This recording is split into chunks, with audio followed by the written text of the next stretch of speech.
দৈনিক যুগান্তরের শিরোনাম, সর্বনিম্ন ৩০,০০০ টাকা বেতন চান সরকারি কর্মচারীরা।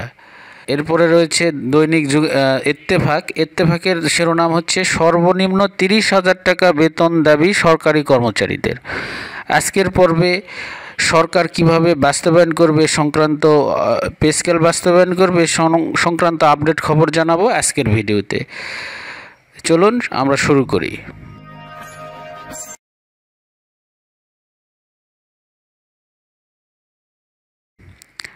সর্বনিম্ন ৩০,০০০ টাকা বেতন চান সরকারি কর্মচারীরা। ন্যূনতম ৩০,০০০ টাকা বেতন ও অভিন্ন নিয়োগ বিধি প্রণয়ন, আউটসোর্সিং নিয়োগ প্রথা বাতিলের দাবি জানিয়েছে সরকারি কর্মচারীরা।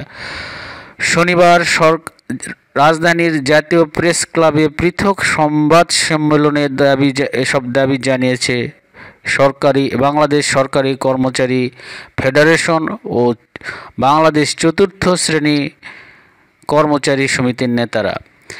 সংবাদ সম্মেলনে সরকারি কর্মচারীর কল্যাণ সমিতির সভাপতি মোহাম্মদ আখতার হোসেন ৬ দফা দাবি জানিয়ে বলেন, নবম জাতীয় পে স্কেল ঘোষণা, প্রজাতন্ত্রের কর্মচারীদের বেতন ভাতা বৃদ্ধির লক্ষ্যে ২০২৪-২৫ অর্থবছরের জাতীয় বাজেটে অর্থের সংস্থান রাখা, সর্বনিম্ন বেতন ভাতা ৩০,০০০ টাকা, গ্যাস, বিদ্যুৎ, পানি বিল ভাতা প্রদান, বিনা সুদে গৃহ নির্মাণ ঋণ, টাইম স্কেল সিলেকশন গ্রেড পুনর্বহাল, আউটসোর্সিং প্রথা বাতিল, সচিবালয়ের মতো এক ও অভিন্ন নিয়োগ বিধি প্রণয়ন সহ বৈষম্য অসঙ্গতি দূরকরণে জাতির পিতার বঙ্গবন্ধুর সুযোগ্য কন্যা প্রধানমন্ত্রী শেখ হাসিনার সঙ্গে সাক্ষাৎ সহ ৬ দফা দাবি মেনে নেওয়ার আহ্বান জানাচ্ছি।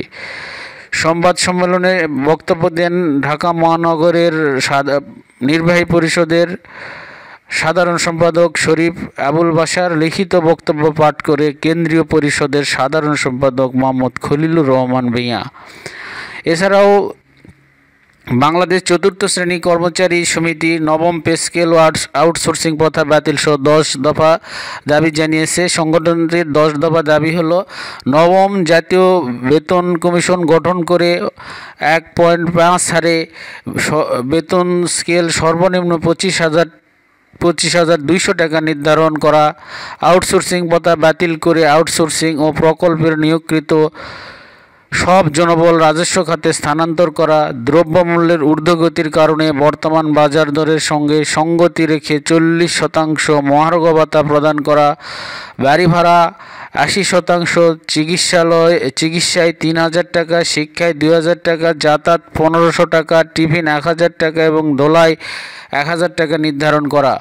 পুলিশের মতো রেশন প্রদান করতে হবে, নার্সদের মতো পোশাকের টাকা বেতনের সঙ্গে প্রদান করতে হবে, সচিবালয়ের মতো পদবি পরিবর্তন, শিক্ষাগত যোগ্যতা সম্পন্ন সব কর্মচারীদের 50% পদোন্নতির ব্যবস্থা করা, নিয়োগের ক্ষেত্রে রেল অধিদপ্তরের মতো ৪০% পুষ্য কোটা সংরক্ষণ করা, পূর্বের মতো শতভাগ পেনশন উত্তোলনের সুবিধাসহ পেনশন গ্র্যাচুইটি ১ টাকায় ৫০০ টাকা নির্ধারণ, টাইম স্কেল সিলেকশন গ্রেড পুনর্বহাল, সরকারি কর্মচারীদের সুদমুক্ত ঋণ প্রদান, সরকারি কর্মচারীদের ঝুঁকিপূর্ণ কাজের ক্ষেত্রে ঝুঁকি ভাতা প্রদান করা সহ পাহাড়ি ভাতা প্রদান করার দাবি জানান তারা।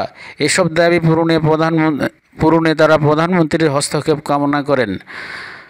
এই ছিল আজকের পর্ব। ভিডিওটি ভালো লাগলে অবশ্যই ভিডিওটিতে লাইক এবং শেয়ার করতে ভুলবেন না। Thank you very much.